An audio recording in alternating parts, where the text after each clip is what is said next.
யார் எதை சொன்னாலும் எனக்கு மக்கள் தான் முக்கியமே தவிர, மக்கள் நெஞ்சங்களே நிறைந்து வாழ வேண்டும் என்பதுதான் என்னுடைய நோக்கமே தவிர, மக்களை நேசிக்க வேண்டும் என்பதுதான் என்னுடைய நோக்கமே தவிர, மற்றவர்கள் என்னை விமர்சனம் செய்வதை பற்றி நான் கவலைப்பட போவதில்லை. மக்களோடு மக்களாக இருக்கக்கூடியவன், மக்களை நேசிக்கக்கூடியவன், மக்களுக்கு தலைவணங்கக்கூடியவன், மக்களுடைய இதய துடிப்பை புரிந்து கொள்ளக்கூடியவன். ஆகவே என்னை பொறுத்தவரையிலும் நாடு நன்றாக இருக்க வேண்டும், இந்த தொகுதியை வளமாக இருக்க வேண்டும், தொகுதியிலே வாழ்கிற மக்களுக்கு அனைவருக்கும் பாதுகாப்பு வேண்டும், அனைவரும் எல்லோரும் எல்லாம் பெற வேண்டும், எல்லோரும் ஒரே குடும்பமாக வாழ வேண்டும் என்ற நோக்கத்தோடு தான் உங்களை வாழ்த்தி. என்ன பாச்சு எங்கு போயிடுச்சு அந்த காரணம்? விமர்சனம் கடுமையாக இருக்கிறது குறிப்பிட்டான். என்னை பொறுத்தவரையில் விமர்சனமும் மற்றவரை பற்றி கருத்துக்கள் சொல்வது சால பொருத்தமாக இருக்கார்.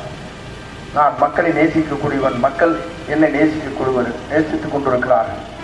நான் 9 முறை வெற்றி பெற்றிருக்கிறேன், 3 முறை வாக்கை கேட்காமல் என்று சொன்னால் மக்கள் என்னை நம்புகிறார்கள்.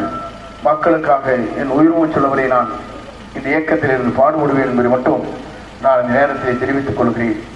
ஆகிய வலியப்பா, என்ன தமிழ்நாடு ஆட்சி அமைக்கும் கட்சி எது? 2,50,882 பேர்கள் ஆன்லைன் மூலமாக வாக்கு சேகரிக்கிற வாக்காளர் மூலமாக பதிவு செய்யப்பட்ட ஒன்று. DMK 17%, ADMK 15%, NTK 13%, TVK 55%. இது அதர் பார்ட்டிஸ் 1%. இது தந்தி பேப்பரிலே ஆன்லைன் மூலமாக கொடுக்கப்பட்டிருக்கிற புள்ளி விவரம்.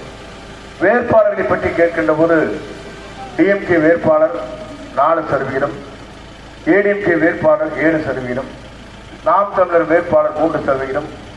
நம்முடைய தமிழக வெற்றி கழகத்தின் சார்பாக உங்கள் பிரதியாக நிற்கின்ற எனக்கு 85% கிடைத்திருக்கிறது. இதுதான் இங்கே இருக்கிற ஆன்லைன் மூலமாக எடுக்கப்பட்டிருக்கிற புள்ளி விவரம்.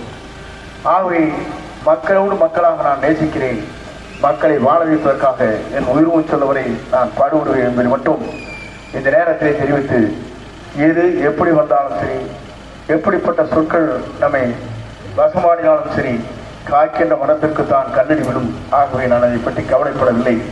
எல்லோரும் எல்லாம் பெற வேண்டும், அதுதான் என்னுடைய நெஞ்சார்ந்த நிலையில் என்று அதை சொல்லுகிறேன். ஆகவே வருகின்றிருக்கிற உங்கள் அத்தனை பேருக்கும் மீண்டும் ஒரு முறை கோடான கோடி நன்றியுடன் உங்கள் பாதங்களுக்கு தெரிவித்து, நம்முடைய தலைவர் வெற்றி பெற வேண்டும், ஆட்சி மலர வேண்டும், அதற்காக நீங்கள் விசேஷனத்திலே வாக்களித்து மாபெரும் வெற்றியை ஈட்டித் தர வேண்டும் என்று உங்கள் பொறுப்பாளர்களை வேண்டும் என்று கேட்டு, புதிதாக வாக்களிக்கின்ற வாக்காளர் பெருமக்கள் அத்தனை பேருக்கும் பாராட்டுதலையும் நன்றியும் நான் தெரிவித்து, நீங்கள் எல்லா நலமும் பெற வேண்டும். முதல் வாக்களிக்கிறீர்கள், உங்கள் வாக்கு தமிழ்நாட்டுடைய தலையிடத்தை மாற்றி அமைக்க வேண்டும் என்று